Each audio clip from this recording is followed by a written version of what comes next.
This is Mike Grell, and you're listening to Warlord Worlds.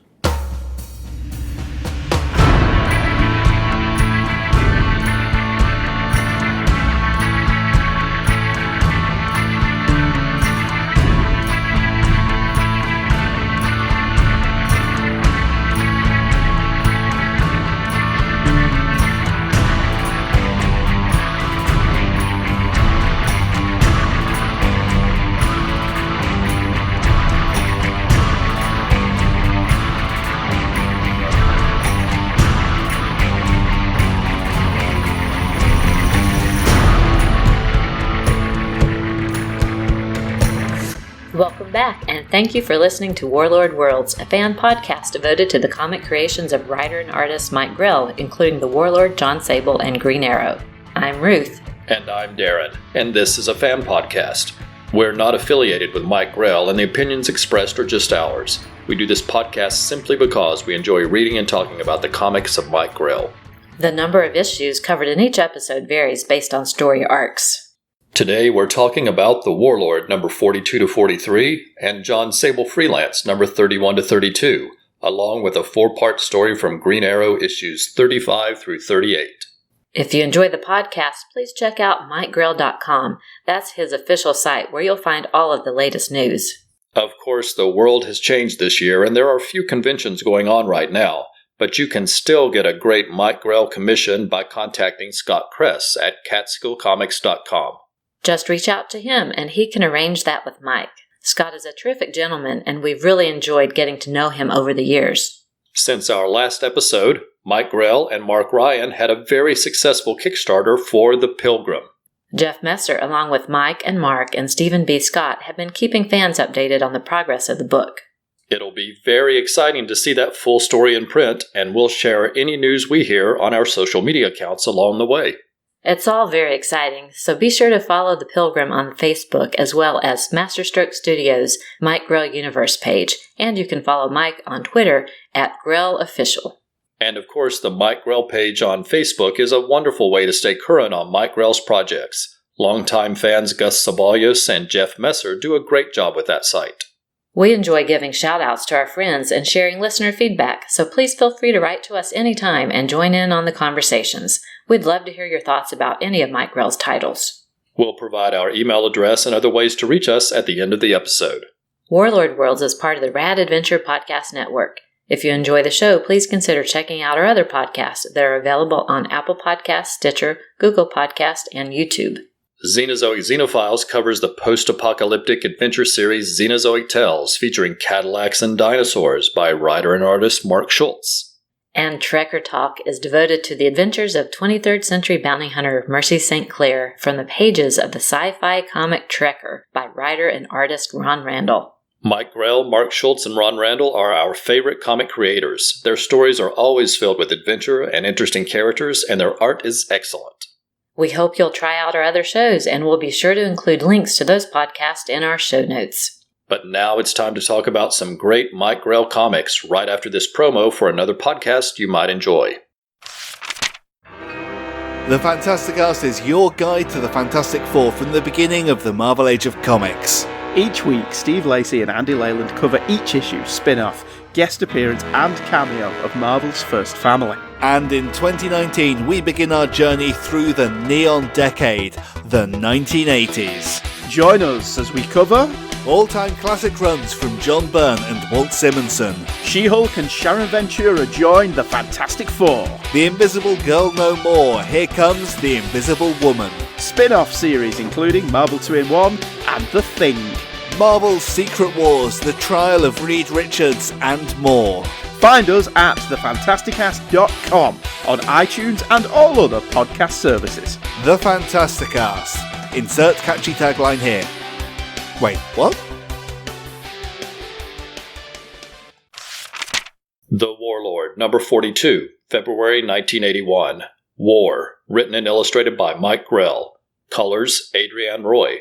Letters, John Costanza. Editor, Jack C. Harris. The Warlord and Shakira are traveling to Shambhala, where Travis Morgan hopes to make amends with Tara. Along the way, they see evidence of the Theron army advancing through towns and jungles, leaving Morgan anxious about what they might find. And his suspicions are confirmed when they come inside of the city and find an army using a giant battering ram on the gates of Shambhala.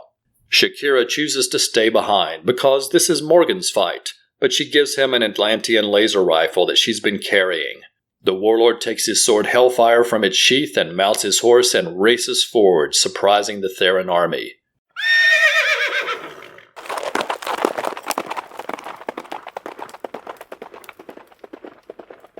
The horse cuts a path through the invading army as soldiers either scatter and run or fall to the warlord's sword as the crystal in the sword's hilt glows brighter in response to the fighting. With the Theron army in a moment of disarray, the gates open to let Morgan enter the city. Inside, the Council of Elders come to meet the warlord to thank him for his help, but he only wants to see Tara, their queen. However, the council informs him they're still waiting for her to return from her trip to Kambuka. In shock, Morgan realizes that means Tara must have been captured by the Therons on her return trip. The exciting cover shows the warlord in battle, wielding the sword Hellfire in one hand and the Atlantean laser pistol in the other. Inside, the double-page title page shows the Theron army advancing with the giant battering ram, while the shadowed silhouette of the warlord watches from the treetops in the distance. I really like the design of the battering ram, which looks like a giant ram's head. It's very nicely detailed. I also love the scene of Morgan climbing up into the trees with Shakira in her cat form riding along on his shoulder. It's also interesting to see Shakira choose not to follow Morgan into the city. The decision fits her character well. Just like a cat, she goes where she pleases, when she pleases. During the battle, as Morgan makes his way toward the city, Mike Grell does a great job of conveying the struggle Morgan is having with the sword Hellfire, which hungers for blood and grows stronger when it's being used. The last page is a favorite, as we see the shock on Morgan's face as he realizes what must have happened to Tara, and then the final panel shows Tara in chains in the Theron army camp outside the city. The issue also gives us a small hint at what is coming in the issues ahead, as Morgan has a brief vision of his daughter Jennifer floating in a life raft after the destruction of her boat, the Lady J.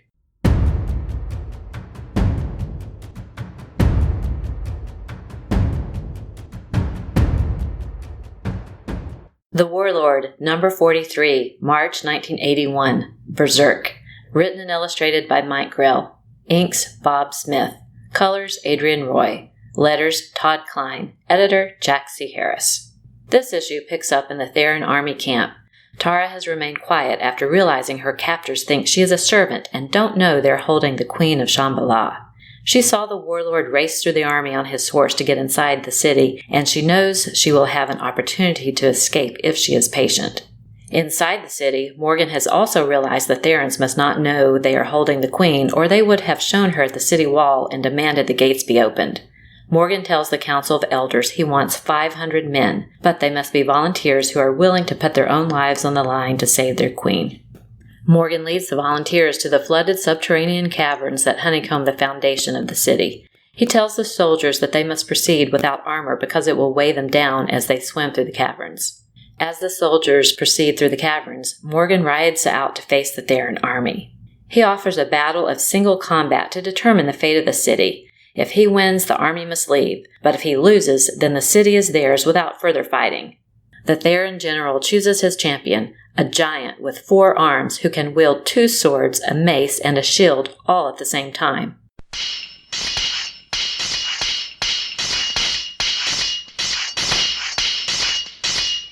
Morgan appears to be at a significant disadvantage and seems to just barely be able to avoid the giant's repeated blows. However, in reality, Morgan is just biding his time, and he is waiting until he sees a single flaming arrow arc through the sky. That is the signal that the 500 soldiers from Shambhala have emerged from the caverns behind the Theron army and are ready for battle. The warlord then unleashes the power of his sword Hellfire and quickly dispatches his opponent. As one group of soldiers appear from the jungle behind the Therons, the gates of Shambhala swing open as other soldiers swarm out of the city. The battle is intense, but the army of Shambhala is triumphant. However, as the head of the Theron army attempts to surrender, Morgan feels the call of the sword Hellfire and raises it to kill the soldier. Tara stops him, and as his temper calms, he realizes that he must be rid of the sword before it takes over. He goes to the edge of the lake and throws the sword as far as he can, and is surprised to see a hand rise up out of the water and catch the sword. Back in the city, Morgan and Tara retire to their room, but a guard arrives carrying a plank of painted wood. Morgan sees the name, Lady J, painted on the wood and knows it's from his daughter Jennifer's ship. Even though he wants to stay with Tara, he knows he must now leave for the land of shadow, where the wood was found, to search for his daughter. This is a really terrific issue and gets off to a great start with a dramatic cover by Mike Grell showing the Warlord in battle. The double-page title page shows a profile view of Tara as she remembers Morgan battling the Theron guards as he rides toward Shambhala. The images of the subterranean caverns are wonderfully drawn, and I could have easily enjoyed seeing more pages in these tunnels. Morgan's plan is a great one and is perfectly executed, and it's great to see how pleased Tara is to see him again after their fiery exchange a few issues earlier. I also really like the homage to the Lady in the Lake when Morgan throws away his sword. Plus the arches on those panels add to the Arthurian atmosphere. However, their happiness is short-lived as Morgan knows he must immediately leave on a quest to find his daughter.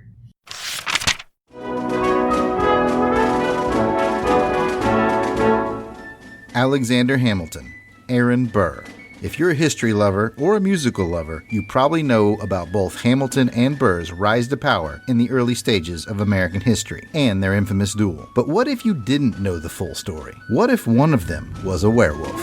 White Rocket Entertainment proudly presents a 48-page full-color comic book, Hamilton vs. Burr, A Werewolf Tale. Written by Jared Albrick, the yard sale artist, art by Nate Niles, colors by Ace Wheely and Ken Solomon, letters by Percival Constantine, and edited by Johanna Albrick. Hamilton vs. Burr, A Werewolf Tale. Available digitally on Kindle and Comics Central, COMIX Central. Prefer a print copy? Hamilton vs. Burr, A Werewolf Tale, along with my other published works, are available at theyardsaleartist.bigcartel.com. That's theyardsaleartist.bigcartel.com. Or you can buy it directly from me, creator Jared Albrick, the yard sale artist, at any of my Comic-Con appearances. Hamilton vs. Burr, A Werewolf Tale. Get your copy today. You won't regret it. Don't take my word for it. Here's what Ming Chen from AMC's TV series Comic Book Men had to say about it. I really enjoyed it. A lot of great werewolf scenes in here. A lot of great...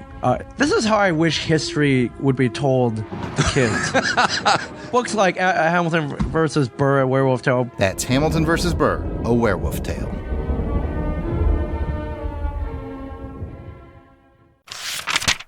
Jon Sable Freelance, number 31, December 1985. The Gauntlet, Part 1. Written and illustrated by Mike Grell. Letters, Ken Brusnak. Colors, Janice Cohen. Editor, Mike Gold. Jon Sable wakes up with tears in his eyes, and Mike Blackman asks him what's wrong. It's Elisa's birthday, and he always takes violets to put on her grave, but he just woke up and realized he forgot this year. Later, he's taking a walk to clear his head when a classic Mercedes pulls up in front of him. A beautiful blonde woman wearing dark sunglasses asks him to come with her and tells him Captain Hook wants to see him.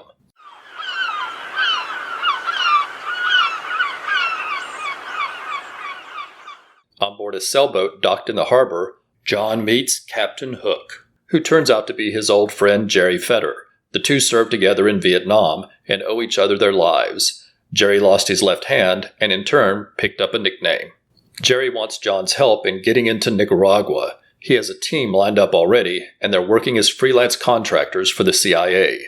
They need to take photos of suspected Russian fighter planes that are being shipped in large crates.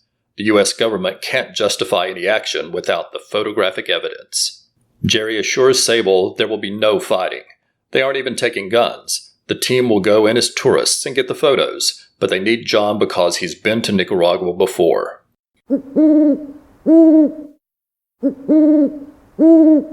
That night, John meets the rest of the team. Aileen Saxon was the blonde woman who picked him up. She's a trained Navy SEAL and will be their photographer. Ed Gardner served with the Rangers in Korea and is a demolitions expert. Patrick O'Reilly is a pilot and served with the Airborne in Vietnam. Will Jordan is a former Texas Ranger and a champion shooter. And Tawny Hand is their half-Cherokee survival expert who's skilled with a bow and arrow. As they relax on their last evening before departing, They jokingly choose various names for the team before finally settling on the Gauntlet. But Jon's not sure how he feels about the name, because when the fighting starts, the Gauntlet usually gets thrown to the ground and stepped on. The cover features Jon Sable in a uniform holding a rifle, and in the background is the symbol of the hammer and sickle from the Soviet flag. Inside, the double-page title page features a stunning montage of scenes of Jon Sable's past with Elise and his present with Mike. The dark blacks and blues used on the initial pages convey the sadness Jon feels when he realizes he forgot Elise's birthday. I especially like the introduction of the various members of the team. Each gets their own splash page with several images showing their areas of expertise. These are some awesome pages. And I think my personal favorite panel in the book is a simple one of Jon and Jerry in the woods waiting for the team to arrive. The image of the full moon behind the trees is gorgeous. This is a very nice setup to the story and a nice introduction to a very interesting team.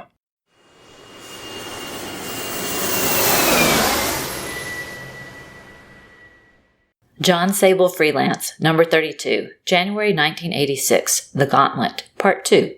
Written and illustrated by Mike Grell. Letters, Ken Brusnak. Colors, Janice Cohen. Editor, Mike Gold. The issue picks up with our crew in Nicaragua. Jon Sable and Aileen Saxon are posing as a couple on vacation, which gives them the opportunity to inconspicuously take photos of each other in strategic locations near the docks, so they can get images of the loading and unloading of the crates in the background. At midnight, the whole team plans to make their way into the camp to finally determine whether or not the Russian fighter planes are inside the crates that have been unloaded. The team will then report their findings to a U.S. aircraft carrier that is waiting offshore to retrieve them. The early part of the plan goes as expected. The team makes their way through the woods and takes care of various guards. Tawny Hand fires an arrow to let Sable, Saxon, and Fetter know that everything is clear, and then they swim under the docks and climb up to where the crates are stored. However, when they look inside the crates, they don't find the fighter jets they expected, but instead find medium-range missiles on mobile launchers with nuclear warheads. The team has to come up with a quick, improvised plan because they have to destroy the missiles before they become operational. Demolitions expert Ed Gardner mixes fertilizer in a tanker truck filled with gasoline, while Texas Ranger Will Jordan fashions a triggering device on the front of the truck. Meanwhile, Tawny Hand takes care of the guards near the airfield so that pilot Patrick O'Reilly can ready a chopper for their escape.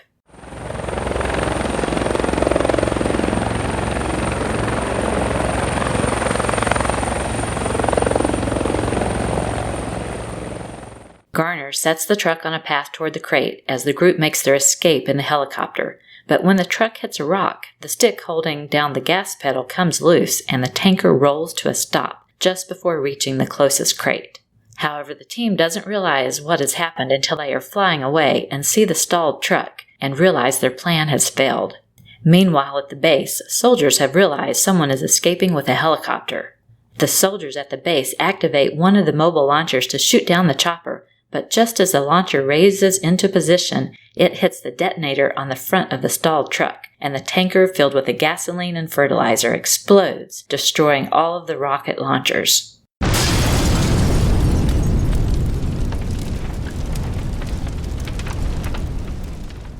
With a sense of relief, the team continues on their way to the rendezvous with the aircraft carrier after a successful mission.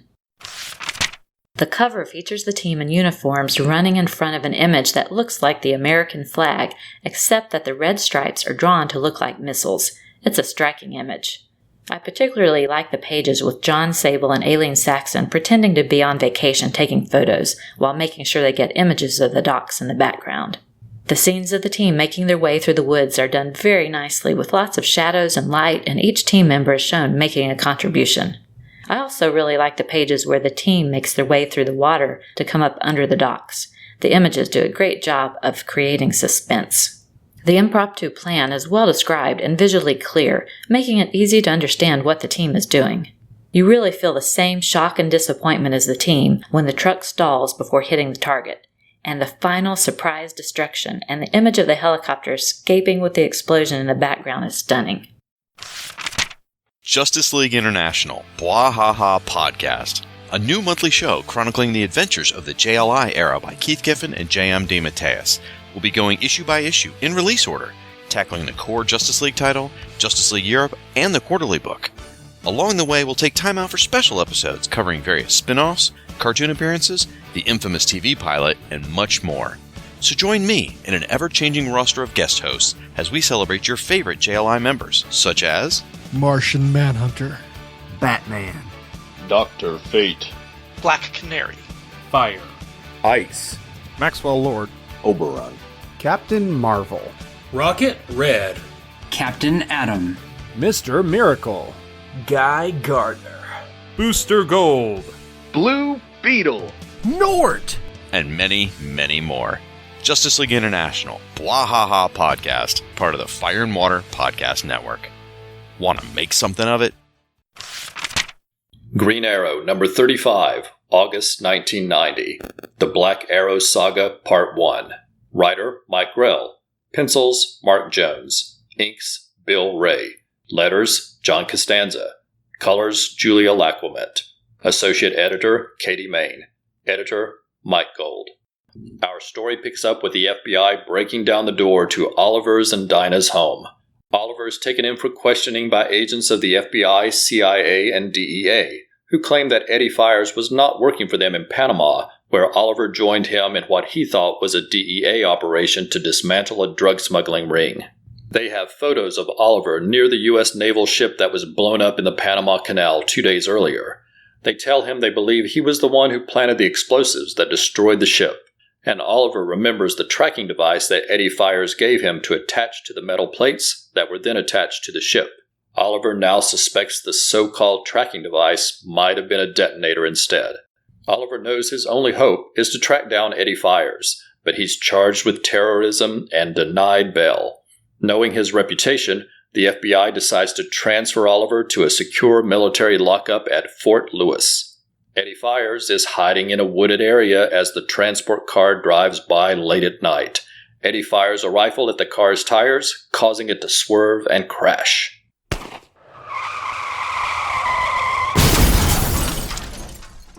Using his agility and speed, Oliver takes advantage of the situation and the Green Arrow escapes into the night. Meanwhile, Dinah knows Oliver needs help to clear his name. She searches through Oliver's desk and finds the phone number she's been looking for and dials the number. The phone rings, and on the other end of the line, Shadow answers. The 4 issues of this story have matching covers that feature a large arrowhead design with an image inside the arrow. This first issue has an image by Ed Hannigan and Dick Giordano of Shadow with a bow and arrow. She's in the woods, overlooking Sherwood Forest. In the story, it appears that Oliver has once again been taken advantage of by Eddie Fires, and he's in serious trouble. It's an exciting start to a story arc featuring fan-favorite Shadow, and the issue ends with Oliver on the run. The interior art by Mark Jones and Bill Ray features some nice scenes, including the bottom of page 4, which features a trio of images of Dinah feeling alone and lost after Oliver is taken away. I also like the double-page center pages that feature a newspaper that includes the credits, along with a scene of Oliver in his cell, remembering several key recent scenes. These memories continue on pages 16 to 17, and I like the dark backgrounds and shadows used to convey the sadness of recent events. Green Arrow number 36, September 1990.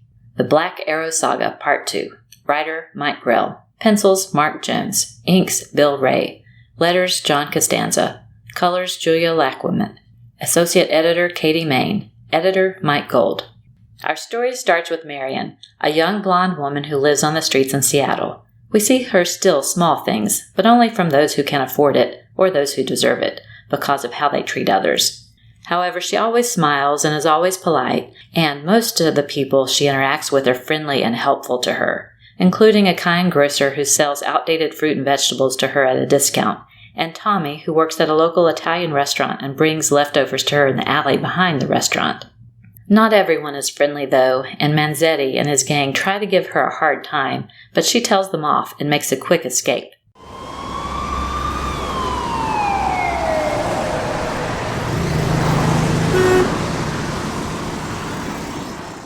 Marion strolls past the many shops at night after the stores have closed and makes a regular stop to stare longingly at a beautiful gown in a store window. She then makes her way down into the Seattle underground, where she has a secret room of her own, but she's surprised this night to find a man hiding in her room. We all know it's Oliver Queen, but he introduces himself as Robert Huntington. However, she loves stories of knights in shining armor and damsels in distress, and she knows the legend of Robin Hood and the connection to Robert Huntington, so she isn't fooled. She's afraid at first, but he reassures her he isn't there to hurt her and didn't realize anyone was staying there. Oliver starts to leave, but just then Manzetti and his gang break through the door. They followed her after their earlier encounter. Oliver takes care of them, and Marian tells him that he can spend the night in her place.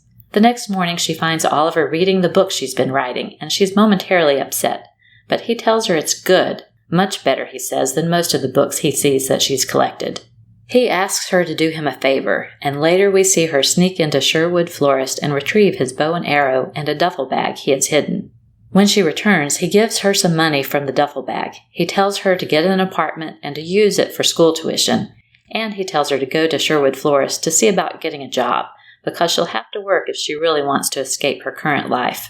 Meanwhile, at home, Dinah is woken by a strange noise. She goes outside to find Shadow practicing in the backyard with her bow and arrow. The two have never met in person, but know enough about each other that few words are needed, and given recent developments, Dinah is quite heartbroken when she sees Shadow's young son. This issue's cover by Ed Hannigan and Dick Giordano features a beautiful image of Marian staring longingly at the gown in the shop window. The initial few pages provide a nice visual introduction for Marian and do a great job of showing us around parts of Seattle. There are several nice slice-of-life panels that provide background for the story, and I especially enjoyed seeing the market down at the waterfront. I really love so many things about this issue, and especially the way the issue is written. It's as if it's a fairy tale being told to the reader, similar to The Princess Bride, which is my favorite movie. While spelled differently than normal, I'm certain Marian is named after Marian from the Robin Hood legend. Throughout the issue, the narration refers to her as a princess, and Tommy as a prince, while Oliver is a troll, which I found funny. I love that Marian hides out in the Seattle underground, and as she makes her way there, you see old movie posters in the background, including The Princess Bride and Labyrinth, which is another favorite of mine. Those movie posters are wonderful little Easter eggs in this perfect little fairy tale story. There is a great use of shadow and light in the underground setting as well that really adds to the atmosphere. Thank you, Mike and team, for such a wonderful issue. Green Arrow, number 37, September 1990. The Black Arrow Saga, Part 3. Quarry. Writer Mike Grell. Pencils Rick Hoberg. Inks Bill Ray. Letters Steve Haney. Colors Julia Laquement. Associate Editor Katie Main. Editor Mike Gold. Eddie Fires is walking along a Seattle street at night when an arrow flies just past his head, striking the wall behind him. Eddie turns and begins firing his gun at a shadowed figure on the roof of a building across the street, but he has to turn and run into the night when he sees a police car's lights in the distance. Back at Sherwood Florist, there is an intense conversation going on between Dinah and Shadow. Dinah is hurt because she knows that Shadow's son is Oliver's, while she can never give him a child herself. Shadow tries to explain that Oliver doesn't know the child is his. He was delirious from fever at the time and thinks he was dreaming of being with Dinah. The two can't come to terms with each other, but they know they need to work together to help Oliver. Dinah recounts the events that happened in Panama and Oliver's subsequent arrest and escape. Dinah is afraid that Oliver will kill Eddie Fires, and then there won't be anyone to clear his name. She knows she could find Oliver herself, but Dinah's being watched by the authorities, and that's why she needs Shadow's help. Meanwhile, Oliver is leaving an electronics store downtown when he sees a newspaper headline about his arrest and escape. He sees an older couple being accosted by a gang, but he's shaved off his goatee to try to look more inconspicuous, and knows he can't do anything at the moment without giving away his identity. But he follows the gang until they're in a secluded alley, and then he confronts them and makes quick work of them.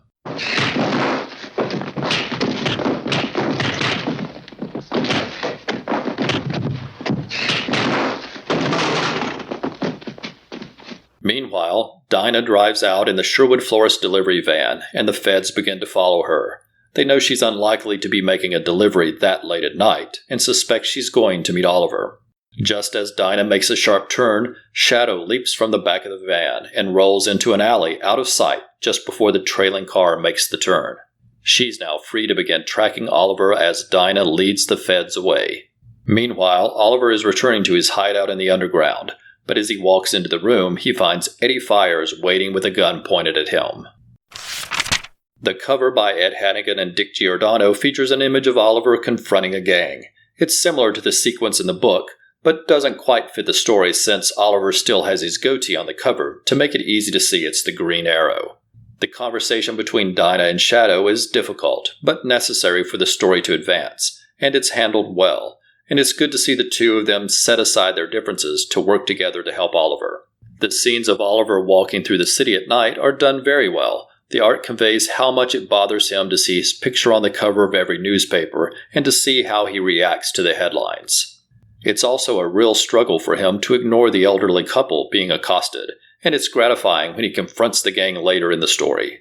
I really like the art in a particular panel when Eddie Fires is walking past an apartment building at night, and we see a list of the names of the building's residents on a call box, including Grell and Gold, a very nice Easter egg for fans. Green Arrow number 38, October 1990. The Black Arrow Saga, Part 4, Hunters and Killers. Writer Mike Grell. Pencils Rick Hoberg. Inks Bill Ray. Letters Steve Haney. Colors Julia Lacquement. Associate Editor Katie Main. Editor Mike Gold. The story starts with the drug lord Mandel watching a news story about Oliver Queen when he receives a call. The voice on the other end of the phone tells him where he can find a specific man with a bow and arrow. Meanwhile, at Oliver's hideout, Eddie Fires is accusing him of shooting an arrow at him earlier in the evening. Oliver takes the arrow from Eddie and immediately knows it isn't one of his. He uses a speed knock that lets him load an arrow quickly without having to take his eyes off the target. The arrow shot at Eddie has a target knock. It's better for some archers, but Oliver would never use it because it's slower. Besides, he tells Eddie, if he fired the arrow, Eddie wouldn't still be alive. Shadow has been listening from the shadows and steps into view. She tells Oliver about Dinah's concerns, and Eddie tells Oliver he's sure they've both been set up. Eddie says he wasn't working for the DEA in Panama, but he was working for the CIA. It's now clear to him that both of them were being used, and now he and Oliver are being set up to kill each other to prevent the truth from coming out. The trio leave to confront Eddie's boss. The head agents from the FBI, CIA, and DEA are meeting that night to discuss developments. But just as they begin to talk, Oliver crashes through the window of the penthouse apartment and draws an arrow on them.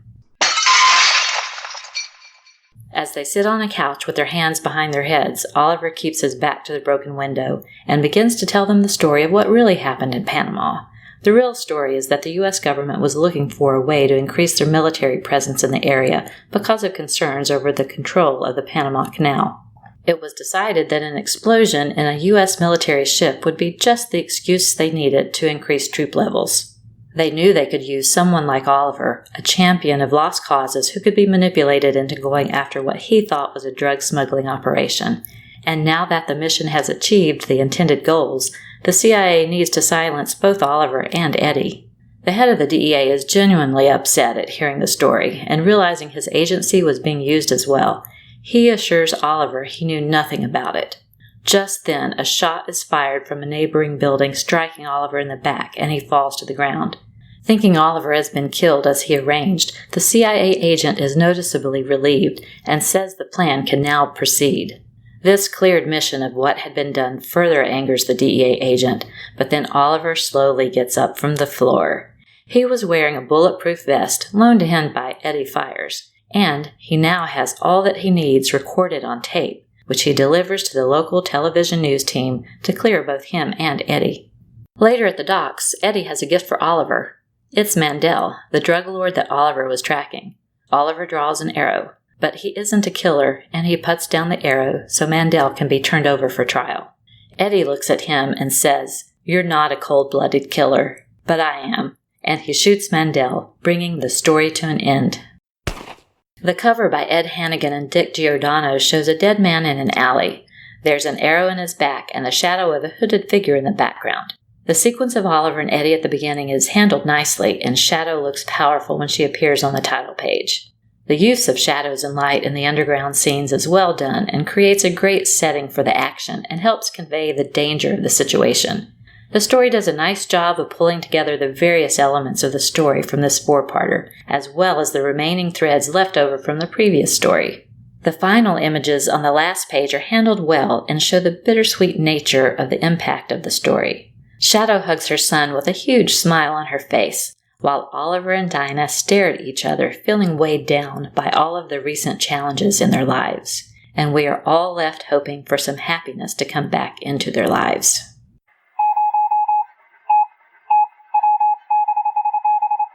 Next up is listener feedback, when we share emails and other messages we've received since last time. We appreciate every comment and want to sincerely thank everyone who wrote in or got in touch through social media. We want to start out by congratulating Simon Barre Brisbois for completing his wonderful Warlord comic series of reviews on Twitter. We followed all of his Warlord posts as he provided concise summaries and commentaries on every issue, complete with photos of covers and sample pages and panels. These were always a treat to see, and we enjoyed having fun exchanges with Simon about the comics. And we're excited to see that Simon is now reviewing another of our favorites, which is Hayao Miyazaki's manga of Nausicaa of the Valley of the Wind. Thanks for all of those awesome posts, Simon. After our last episode posted, the Bronze Age of DC Comics let us know they were glad to hear from us again. Thank you. Our special guest, Sean Ross, wrote to thank us for letting him join us to talk about an emotional arc in Mike Grell's seminal Green Arrow book. He also promoted us on social media with a wink, saying, "I'm so excited that Warlord Worlds is back. You need to listen, even if the guest brings down the general quality of the show." And, of course, Sean was being overly humble there because his guest spots have all been amazing. Professor Allen of the Relatively Geeky Podcast Network gave Sean Ross and us a shout-out on Twitter. Ruth, Darren, and Sean, two of the nicest, best-looking podcasters in the business. Haha, we were too afraid to ask who he meant. Ha, sure, we know he meant me. And right back at you, Alan. Austin Appleby wrote, "I enjoyed listening to Sean Ross of Pulp to Pixel give his review on Green Arrow. I too greatly enjoyed the storyline as well as his additional thoughts on the importance of that arc. Great stuff." Austin also let us know he hopes we'll be covering Maggie the Cat and Jon Sable freelance Rules of the Hunt in the future. Thanks, Austin. We definitely will be covering those in the near future. We just don't want to cover them too soon because we want to encourage fans to pick them up and support Mike's great Kickstarters. And we also want to give a shout out to Austin, who until recently was based at Fort Lewis, which is mentioned in the Green Arrow issues we covered in this episode. Fun. Tim Price wrote in and said, "Great episode, Grellkins. The issues sound excellent, and I especially like that Sable cover with the Falcon's shadow. I'd stopped Green Arrow by this point, but now I'm hankering to read those issues. Thank you, gang." John Baker wrote, "As always, enjoyable and informative. Why do evildoers always have tentacled monsters that feed on humans?" Good one, John. John also said he loved the Maltese Falcon references, and he closed with a quote from the film, "The cheaper the crook, the gaudier the patter." Joshua Offs let us know he just discovered and subscribed to our show. Thanks so much for following us, Joshua, and we hope you enjoy the show. Luke Giaconetti wrote to say it was great timing for the very welcome return of Warlord Worlds. Thanks, Luke. Kenneth Crosby wrote to let us know how much he loves the Warlord. That's terrific, Kenneth. Crawdad commented, "It's a tragedy that Warlord has never been collected in omnibus or deluxe trades. We agree completely and hope that might be remedied sometime in the near future." We want to thank our friends John, Cullen, and Jerry at the Worst Comics Podcast Ever, who mentioned us on their show, saying they hoped we had picked up Young Justice 13 with Mike Grell drawing Warlord. They were right to know we would be thrilled to see that. Martin Gray of the blog Too Dangerous for a Girl is so thoughtful and made sure to let us know that issue 120 of Back Issue Magazine features a piece on Mike Grell's Starslayer. Excellent. Thanks, Martin.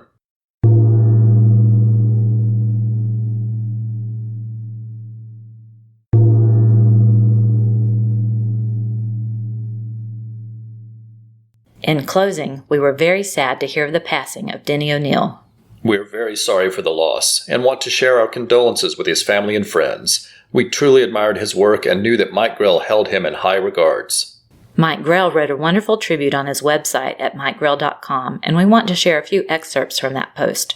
Mike said, "I'm still in shock from the news that Denny O'Neil has passed away. We were friends for almost 50 years, and his death is a gut punch that still has me reeling. Mike continued, he gave me my whole career, starting when I first read Green Lantern, Green Arrow when I was in Saigon in 1970. His writing woke me up to what comics could really be and started me on this path. I learned more about good writing by drawing the stories Denny wrote than all the English lit classes put together. Everything I've done can be traced back to Denny's influence. I was honored to have the opportunity to work with him one last time for the Green Lantern 70th anniversary book on a short story featuring Green Arrow that he wrote especially for me. Mike concluded with, right now all I can think of is how fortunate I was to have had him for a mentor, collaborator, and friend. He was my hero. That was such a beautiful tribute from Mike, so very sincere and so very emotional. Thank you for sharing that with your fans, Mike.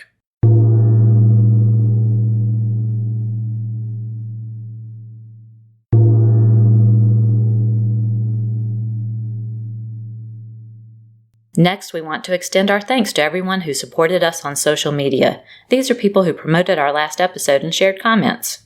If we miss a name, let us know and we'll include it next time. And please do forgive us if we mispronounce your name. If that happens, let us know and we'll be happy to correct it on the next show. Alan Wright from boldoutlaw.com. Andrew Chinich. Ange of the Supergirl Comic Box Commentary blog. Aaron Rice. Austin Appleby. Bill Beer of the Too Old Too New podcast. Billy of the Magazines and Monsters blog, Bob Bailey, Brian Mulvey, Brian Payne, Bruce Martino, Castle Scott, Chris of the Professor Frenzy Show and Memory Minute Mondays, Chronicles podcast, Clinton Robson of the Coffee and Comics blog and podcast, Comics in the Golden Age, Daniel Garand, Dave's Comic Heroes blog, Derek William Crabb of the Fanholes podcast and History of Comics on Film, Dr. G, Man of Nerdology of the Pulp to Pixel podcast, Ed and Terry Moore of Till Productions, Everett Starr, Fabio Bacco, Gary Woolard, Gene Hendricks from the Hammer Strikes and Anime Freaks, George Hall, Jerry Green of the Professor Frenzy Show and Bedtime Stories, Gilbert Garcia Jr., Green Lantern HG, Gus Ceballos of the Mike Grell Facebook page, Irredeemable Shag, a.k.a. Firestorm fan of the Fire and Water Podcast Network, James Warrington, Jared Albrecht, the Yard Sale Artist, Jeff and Rick present Unpacking the Power of Power Pack. Jeff Beckman, Jeff Messer of the Mike Grell page and Issues With, Jeffrey Willis of the Hollow World blog and Wave Your Geek Flag, Jerry McMullen from the Worst Comic Podcast Ever, Jimmy Simpson, Joe Crawford of the blog for the Non-Discerning Reader, John Baker who does sci-fi TV reviews at 3If by Space, John Holloway, also of the Worst Comic Podcast Ever, Justice Trek, Karen Williams of the Sweet Between the Pages blog, Kenneth Crosby, Kirk Spencer, Leslie Trigg, Luke Ed, Luke Giaconetti of the Earth Destruction Directive, Martin Gray of the blog Too Dangerous for a Girl, Martin Lesburel, Mike Peacock of Justice's First Dawn, a classic JLA podcast, Neil Burke, Nethead, Pat Sampson, a.k.a. Christados, Patrick Oney, Paul Hicks of Waiting for Doom and the DCOCD podcast, Professor Allen of the Relatively Geeky Podcast Network, Richard Field, Robert Ross, Robert Zalo, the Rolled Spine Podcast, Russell Burbage of the Legion of Superbloggers, Sammy Maynard, Sean Ross of Pulp to Pixel and Secret Wars, Talk Nerdy to Me, Ted Green, Todd Hansen, Vic Sage of the Retroist and Radio Memories Podcast, and Zeb Oswald. Before we go, we want to provide our contact information. If you want to contact us directly or have something you would like to have read on the show, please send an email to warlordworlds@gmail.com. You can find us on Facebook, Twitter, and Instagram using the name Warlord Worlds. And you can listen to our show through Apple Podcasts, Stitcher, or Google Podcasts, and all of our Mike Grell-themed episodes are always available at warlordworlds.com. You can also find the show on YouTube as part of the Rad Adventures Network. That's RAD, R-A-D, which is short for Ruth Ann Darren. On the Rad Adventures YouTube channel and at radadventuresnetwork.com, you'll find all of the episodes of all of our podcasts, including Warlord Worlds, as well as Trekker Talk about 23rd Century Bounty Hunter Mercy St. Clair by Ron Randall, and Xenozoic Xenophiles about the Cadillacs and Dinosaurs series Xenozoic Tales by Mark Schultz. If you like the show, please consider leaving a review. Every review helps the podcast be more likely to show up in search results. And on YouTube, we hope you'll subscribe to the channel and give us some likes on the videos. Thanks so much for listening, and we hope you'll come back next time for another new episode of Warlord Worlds.